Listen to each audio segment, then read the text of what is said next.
Let's do this. I've always been a fan of LG's G series of smartphones, but there is no doubt in my mind that LG's latest flagship phones have always played second fiddle to Samsung, Huawei or OnePlus phones. Therefore, when the LG G7 Plus ThinQ was launched globally, I was least interested in it. Having said that, when the phone was soft launched in India, it was launched at a price tag of Rs 40,000. That made everyone sit up and take notice. I've used the phone for a while now and I'm convinced that the G7 Plus ThinQ is probably the most underrated, the most underhyped smartphone of 2018. It's not like LG's G7 Plus ThinQ doesn't have any flaws, but its positives far outweigh them. And therefore, I've made 5 points which talk about why the LG G7 Plus ThinQ is a better buy than other budget flagships like the OnePlus 6, the Zenfone 5Z and the Poco F1, all in different price ranges. I know that. Hi, I'm Ershad from Mr. Phone and this is not a paid video.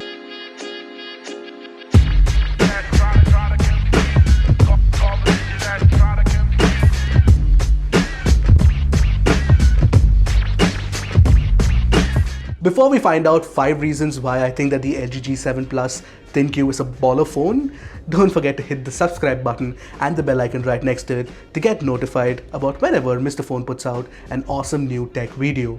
Also, we're building a community on Facebook, so don't forget to join that group, a link to which is in the description below.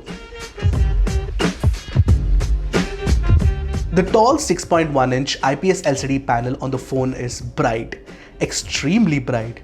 It is the only phone right now that can hit 1000 nits of peak brightness at a system level. The Samsung Galaxy Note 9 can go as high as 1150 nits, but only in video apps like YouTube or Netflix. In any case, you need more than 1000 nits of brightness to be HDR10 and Dolby Vision compliant on the display. Also, the IPS LCD panel has a quad pixel setup, which includes an extra white subpixel apart from the regular red, blue and green for every pixel. This ensures that the display is bright even when you take it outdoors in bright sunlight, and it looks extremely color accurate as well. And let's not forget that LCD panels will last longer because unlike AMOLED panels, you don't have to worry about screen burn-in issues.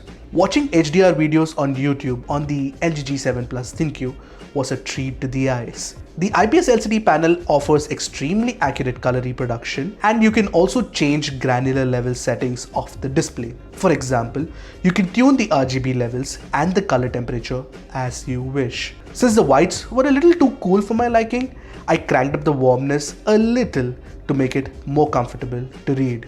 All in all, the display on the LG G7 Plus ThinQ is as good, if not better than any high-grade TV with a larger panel. And regardless, I am a big fan of well-tuned IPS LCD panels, and this phone doesn't disappoint in that regard. The LG G7 Plus ThinQ is the best smartphone for listening to music. The quad DAC inside the phone is literally unparalleled in the smartphone industry. I think there is no other smartphone that can even come close to the performance of the LG G7, except for of course previous LG phones. Let me tell you why I think that the LG G7 Plus has the best audio quality. Firstly, unlike most smartphones with a Snapdragon 845 system on chip that use the inbuilt Qualcomm DAC for serving audio through the 3.5mm jack, the G7 Plus ThinQ has a dedicated ESS 9218P DAC and which comes with an amp. This amp can be used to drive high impedance headphones, and there is a special high impedance mode to do that. For comparison, even the newly launched budget digital audio player Shanling MO, which is a darling of many Indian audiophiles, uses the same DAC. Secondly, I was lucky enough to have a unit of the FiiO FH5 lying around. These IEMs are fairly easy to drive, and therefore the G7 Plus ThinQ didn't have to switch on the high impedance mode. Even so, the sound through the FH5 was clinical and accurate. I heard a pristine signature that is literally unheard of in phones. The G7 Plus ThinQ sounds that good. When using the Hi-Fi DAC mode, you get granular control for volume levels. You can change it 1 point at a time. This is useful for folks using high-end audio gear because you get precise controls. In the settings menu, you also have the option to change the sound presets according to your preference. I always prefer a flat signature because I like to listen to music the way the artist intended, so I don't touch the EQ settings, but individual mileage may vary. You also get 3 digital filters that alters the way you hear the audio. Essentially, you can use short if you like a spatial and ambient sound, or sharp if you prefer natural sound as the artist originally intended, or slow which is apparently a cleaner sound. I really like the short digital filter and the difference is perceptible. These are not just gimmicks.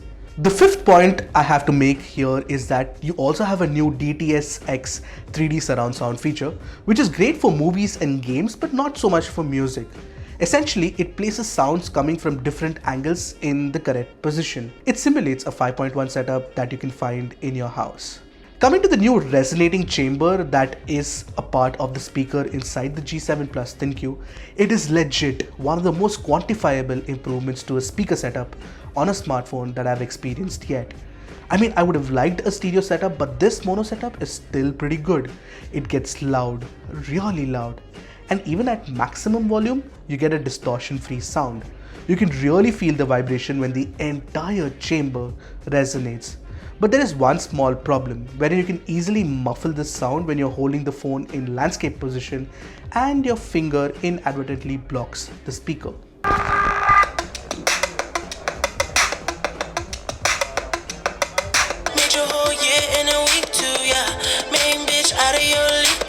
To sum it all up, I have to be honest, I am an audiophile, so I own a digital audio player, which is basically a DAC plus amp setup for, audiophile grade listening, so that I can test my earphones and headphones on it. It's a budget player, it's called the K9N3. I'm convinced I want to actually sell that off and buy the LG G7 ThinQ instead. Let's see what happens, but folks who don't think that highly of audiophile grade sound, if you're listening to streaming music all day long, don't you want to listen to good sound? Don't you want to treat your ears nicely? Well, think of this way. Isn't there a special joy in going out and eating in a fine dining restaurant compared to any regular restaurant? Well, think of the LG G7 ThinQ as a fine dining restaurant. And the rest of the phones, well, you go figure. Number 3, there are a few unique camera features that I want to highlight, but since I spoke a lot about the audio section, I'm going to keep the camera section a little short. Before I talk about the positives of the camera, let me tell you that the rear camera is not as good as other flagships like the Samsung Galaxy S9 or the Huawei P20 Pro. But that wide-angle camera lets you take some really creative shots. I will let you take a look at the pictures and judge for yourself.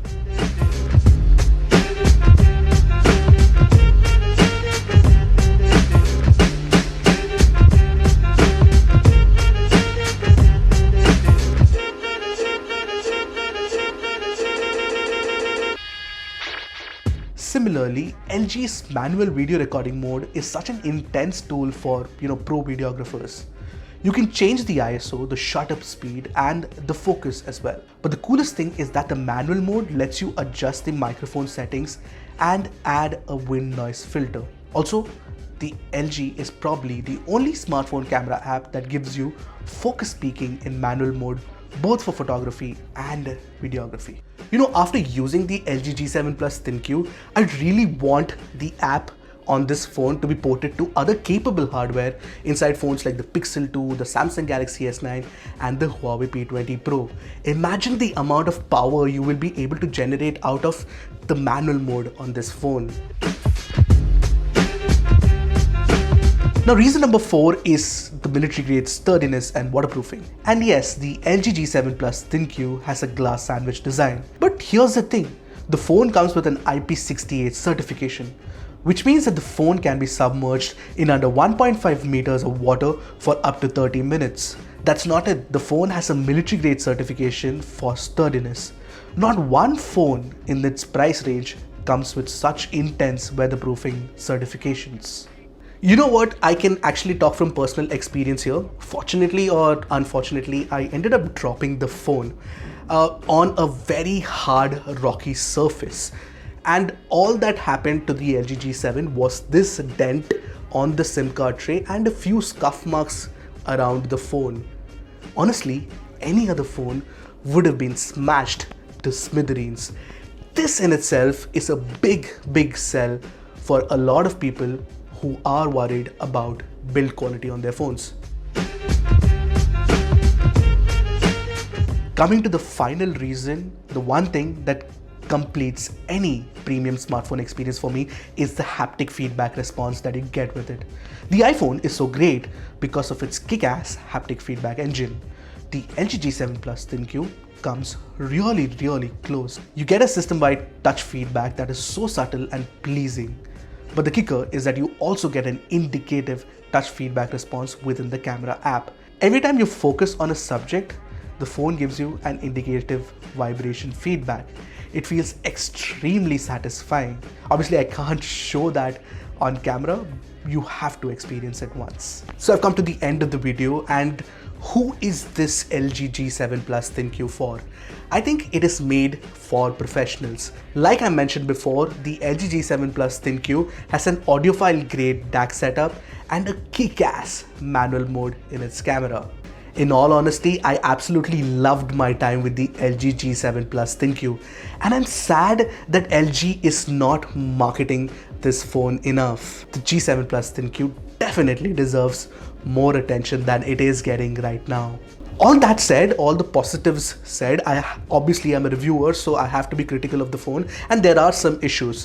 One of the major issues on the G7 ThinQ is the fact that the battery life is not that great. It's not enough to power that big display and all the internals inside the phone. And the photos captured by the selfie camera are average at best. But the most important issue with LG phones for a lot of folks is the fact that it comes with a very heavy-handed skin on top of Android 8.0 Oreo. It's not my favorite skin, but I've been using EV launcher on a lot of my phones.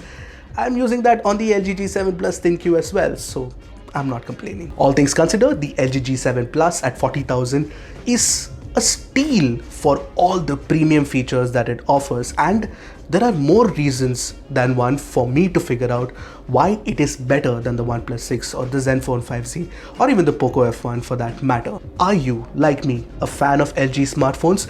Do let us know in the comment section below, and let us know if you like the LG G7 ThinQ or not. Until next time, this is Ershad signing off. Adios.